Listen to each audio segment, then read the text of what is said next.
Hey everybody, welcome back to another Jackson Jet Setting Resort review. Today we're checking out Disney's Pop Century Resort, which is located in Orlando, Florida on Walt Disney World's property. It's one of Disney's value resorts.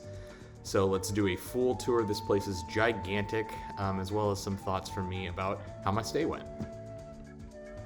So I arrived at MCO, Orlando's airport, around 11 p.m. that night. I was utilizing Disney's Magical Express bus service, which is included in all reservations for guests of the Walt Disney World Resort currently. They are getting rid of the service at the end of 2021, but Mears, the company that actually operates the buses on behalf of Disney, is taking over what used to be Disney's Magical Express. The only difference is you'll have to pay for it, and it won't be branded as Disney. But they've already cut a bunch of things from this. That you used to not even have to pick up your bags from the carousel, which to me is probably the biggest benefit, especially for people that just want to get to the parks. But regardless, Disney Magical Express, it's kind of fun to take before it goes away. The signage of the airport definitely integrated everything clearly for guests coming in. So once you pick up your bags from the baggage carousel, you'll take them down one level to where the Magical Express buses pick you up. You check in with a Disney agent right there on those kiosks and get in line. Since I was here in the middle of the night, obviously no line, no wait. If you have your Magic Van already, they actually just buzz you in that way, and it's super convenient. No need to take out your IDs or anything like that. So here's my express bus, Disney Magical Express bus. It's definitely Disney themed. It has some pixie dust on the seats. And then for the kids, they have a television that plays some Disney shorts as well as some advertisements for what's on property. All very, organized and very fun. Gets you in the mood for the trip. And there's my Magic Band. I chose the Darth Vader version. Even if Magical Express isn't running, I recommend getting one of those for your Disney trip. Makes things a lot easier, especially for buzzing in for Lightning Lane. And if you're still staying at one of the Disney resorts, it acts as your room key and for room charges, so anything that you buy on property. So while I did arrive at night, I'm gonna use some clips here from the next morning just to clearly illustrate the resort. So once you enter the main lobby, you'll see a lot of memorabilia from different decades, 1950s to the 1990s. This is the Pop Century Resort, so that's the theme.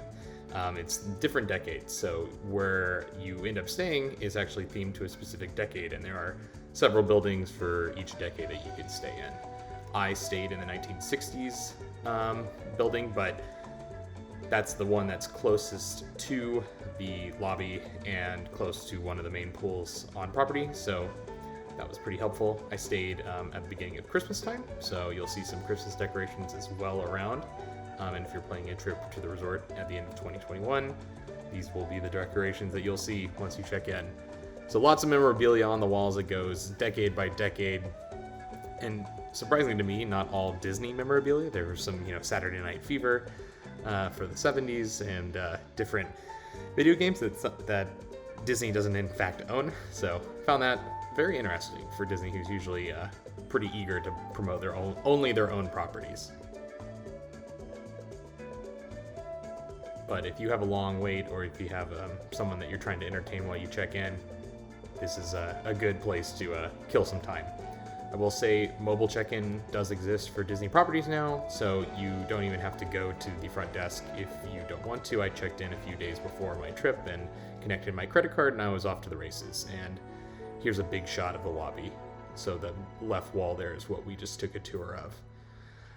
But like I was saying, the Magic Band, if you have that, or if you have the Disney app downloaded, that can also act as your room key as well as your theme park tickets. But let's do a little tour of the lobby here. So we're entering from basically the guest room side of the lobby. To the left there is the arcade, and then you have this big rotunda that currently hosts the Christmas tree for the resort. I like the 1950s Santas. Those kind of caught my eye. Love how Disney continues the theme, even if it's a value resort.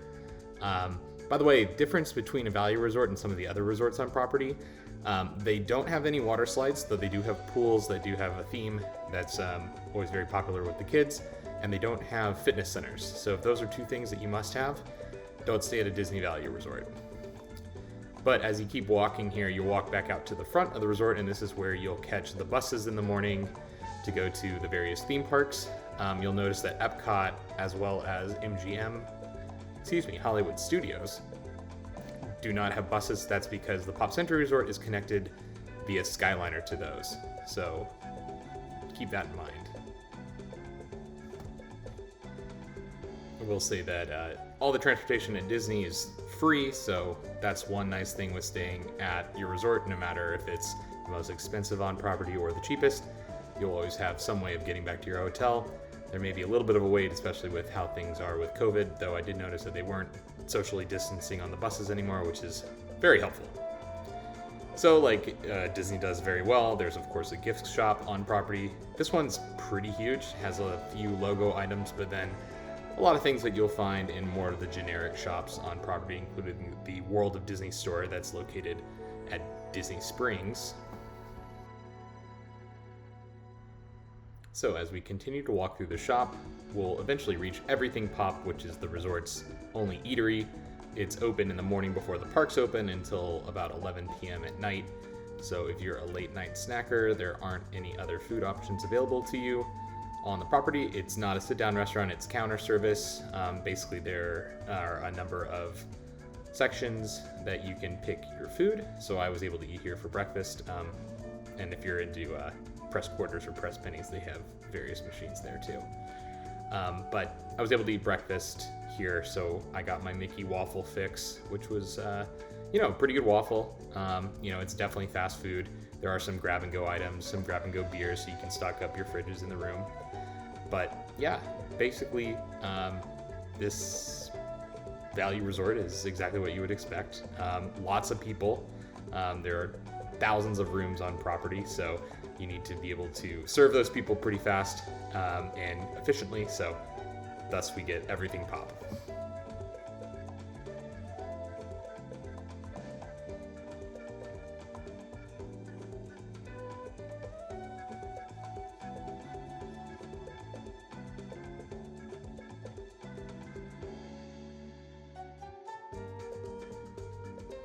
And as we continue our tour of Everything Pop's food and the exciting refrigerators with various items, we'll take a look at the arcade. It was closed while I walked by, but it's your basic arcade. It's fairly large for how big the resort is. Every resort on property has an arcade, so that's always helpful for the children.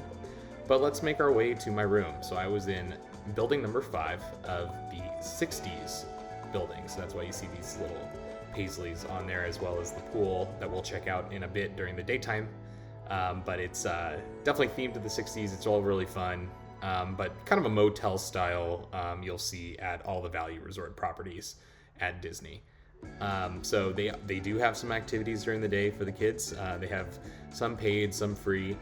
They have movies under the stars, which you'll see at a lot of Disney resorts. So definitely some things to do on property. Not as many activities as other resorts on property at Disney, but that's what you get. You get what you pay for at the Disney properties. But there's a shot of my building and then the pool itself. But we'll check that out during the day as well, during the walking tour portion of this program. So here's the room. And it's located, of course, right next to the pool. So I did have a nice little pool view there. People walk by this window and can peer in, so definitely keep the curtains closed if you're concerned about privacy.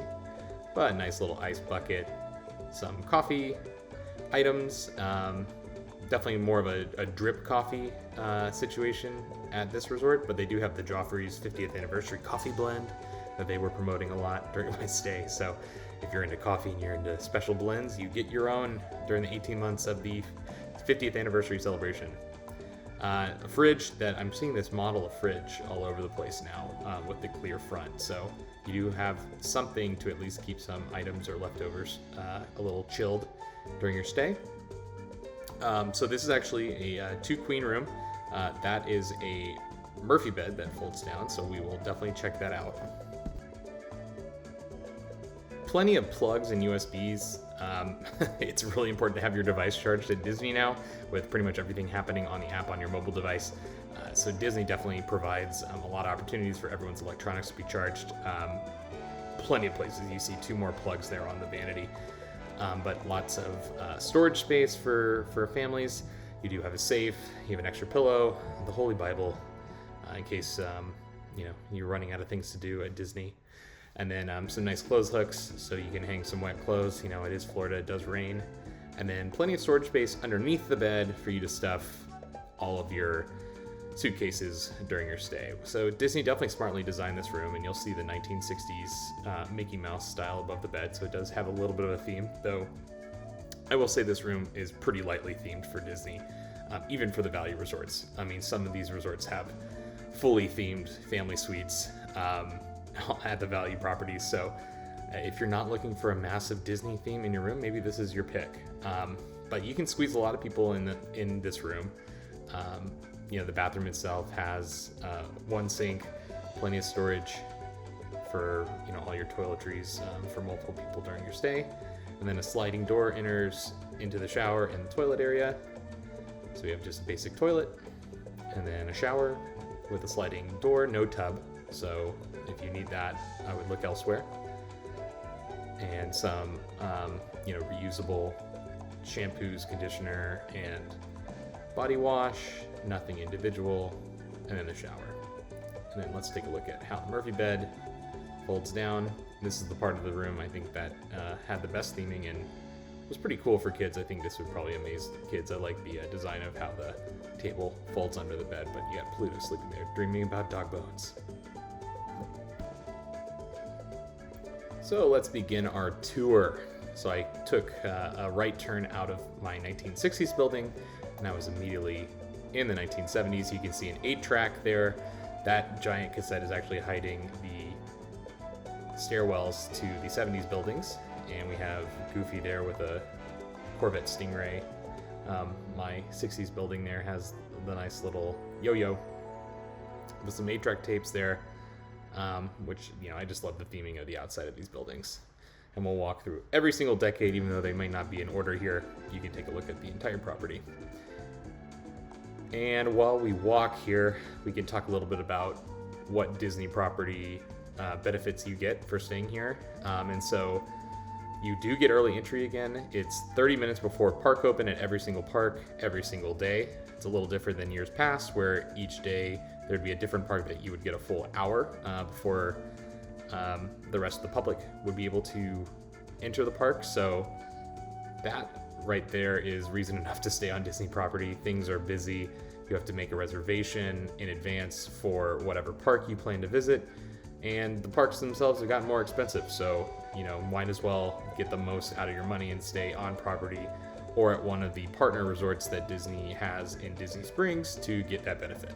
One benefit that the value resorts will not get, if that is relatively new, the deluxe resorts, that's your Contemporaries, your Grand Floridians, your Polynesians, etc. Certain days of the week, they'll get 2 hours later in the parks that no one else can access, even if you're staying at a moderate or a value resort on property. So that's new for 2021 and the new reality for Disney. But you'll see the 70s here, they have some awesome figures on the side of the buildings. So 1970s, super fun, pretty close to the main lobby. I think that's the biggest benefit here if you're trying to decide where you want to stay at the Pop Century Resort. I would recommend staying closer to the lobby. It can be quite a walk, as you will see.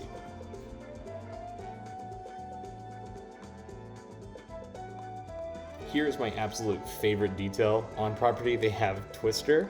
That's public and ready to use. It's actually embedded into the ground, so you and your family can play Twister anytime you want, because it's always open. So I thought that was really, really cool. And as we keep walking, we're going to exit the 70s, and we're going to hit the main pathway here that goes around what's called Hourglass Lake. It's called Hourglass Lake because the resort on the other side of the lake was supposed to be the 2000s and some different decades, but Disney paused construction of that during the 2008 financial crisis, and they left it vacant for a while, and then ended up reopening it as the Art of Animation Resort. So a little bit different there. And now we're entering the 80s. We have Mr. and Mrs. Potato Head, and we'll take a look at that decade. And that Hourglass Lake is actually where you will get the Skyliner that'll take you to MGM Studios, Hollywood Studios, not MGM, and Epcot.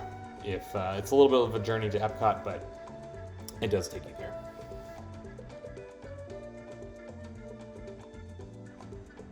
I will say it's not too hard to get lost on this property. It's pretty massive, but the different stairwells and the theming definitely helps you at least orient yourself into what decade you might be in. So obviously this is 1980s with Pac-Man figures. Again, not Disney owned, so very surprised. But as we walk through there, you'll see some Walkmen and other items, some break dancers, stuff that should remind you of the 80s if you happen to live during that era.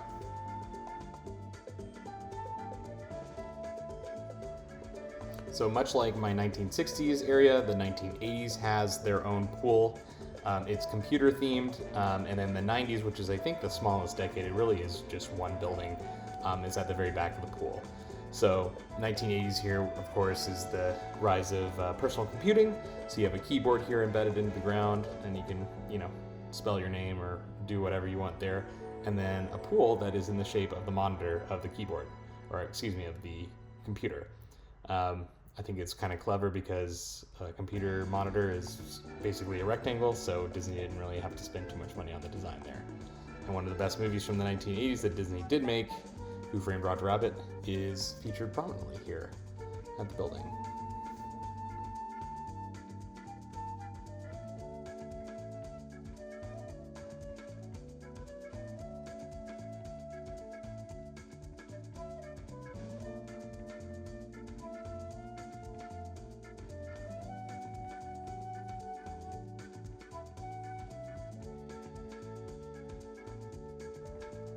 So you'll definitely see the most theming at the resort around these pools. So the floppy disks, the computer terminals that theme the restroom, all super fun stuff to explore.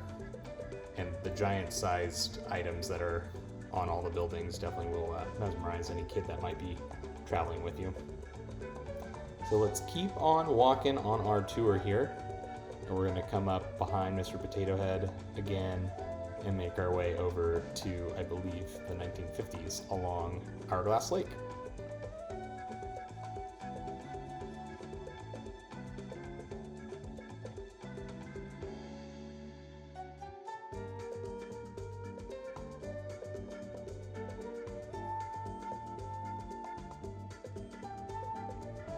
One thing I do like about the Pop Century Resort being a value resort is, of course, the price. You can stay here sometimes for under $120 a night. Disney does not charge a resort fee, unlike a lot of their partner hotels in Disney Springs or some resorts that are off property that you don't get any of the Disney benefits at. So that's something that's really nice. The other thing I like about Pop Century is it does have the Skyliner. The Skyliner connects to the two theme parks. The lines can get a little long at the end of the park day, I noticed, so definitely take that into account. But the nice thing is that you can easily get to a few other resorts pretty easily. So if you have, maybe you make reservations at Caribbean Beach at one of their full service restaurants, you can take the Skyliner over there, have dinner, have your drinks, and then come back to your resort, no problem. It's all included, it's all free. It operates pretty late at night because the park, as long as the parks are open, I think it operates at least 1 hour after the parks close for the evening. So definitely something to keep in mind. The Riviera Resort, which is Disney's newest resort, is absolutely fantastic and has some really high-end restaurants, including Topolino's, which is Italian for Mickey Mouse. And that's a super hard reservation to get now, but if you get one, you can take the Skyliner directly from the Pop Century Resort with, I think, one transfer over to the Riviera Resort.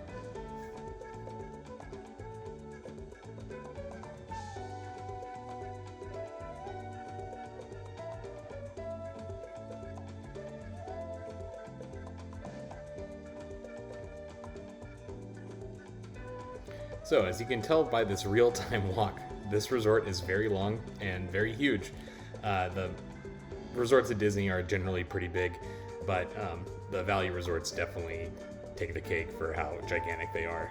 But you can start seeing some of the 1950s buildings appear behind this 1960s building. So definitely take that into account if you're not really keen on walking long distances. I will note in a big Florida rainstorm, there are no covered walkways to get between these buildings, so take that into account, especially if you're traveling during the summer months. The Pop Century Resort does have a few more amenities that are available to all the Disney guests. I actually played golf during my trip here, so even though the golf resorts don't have direct bus transportation between the resorts, Disney resorts will give you a taxi voucher, includes tax and tip, and they'll take you directly to one of the golf courses, which I found pretty cool. Look out for one of those videos. And here's the nice Skyliner going over the lake here. Just looks so pretty. And then goes off to the different hotels as well as the theme parks, Epcot and Hollywood Studios. If you're a jogger, this is a nice lake that you can jog all the way around. It's I imagine a few miles in circumference, so definitely something to take into account if you're a big jogger in the morning.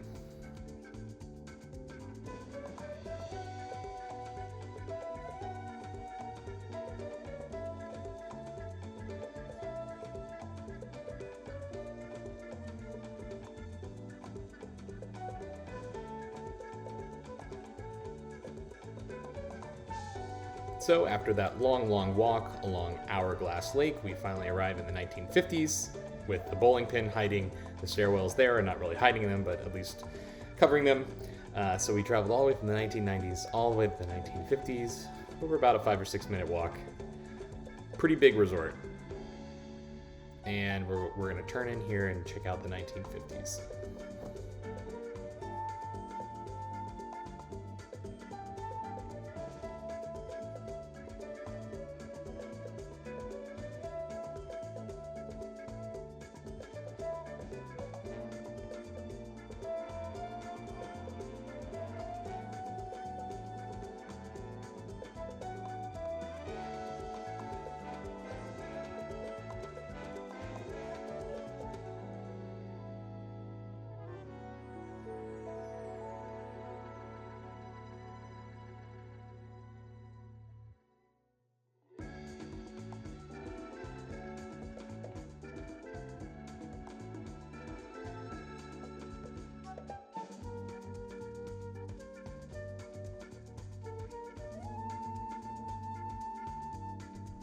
So the 1950s does have its own pool as well. It is bowling pin shaped appropriately. So if you're into the 1950s, you can stay here and take a dip that's fully themed to the 1950s.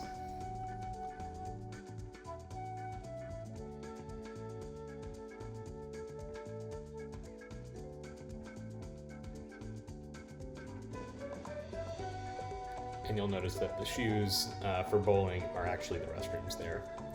But I love the 1950s with Lady and the Tramp in one of the buildings. They had their own extra little piece of theming, which I think was hiding some utilities, but it's their doghouse. So that was really fun. Felt like that was probably the best character theming in the resort.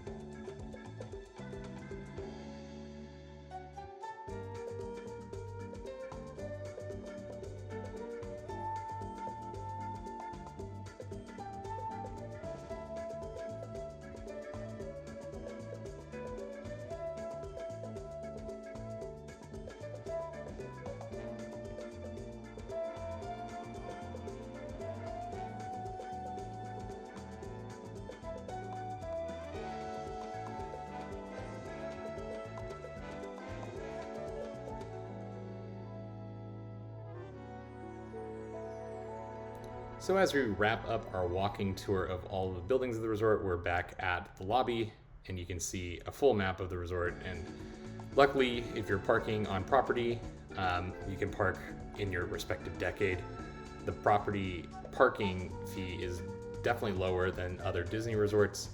The value properties, I think, is about $16 a night versus $25 a night at the other property. So that is one way to save a little bit of money, because you can take your car if you don't want to take the bus over to the theme parks for the day, or the Skyliner. You can drive your own car and you don't have to pay for parking at the resort. It's sometimes the quickest option, actually. But finally, we can take a look at Pop up front. You will never mistake where you are with all the pops everywhere.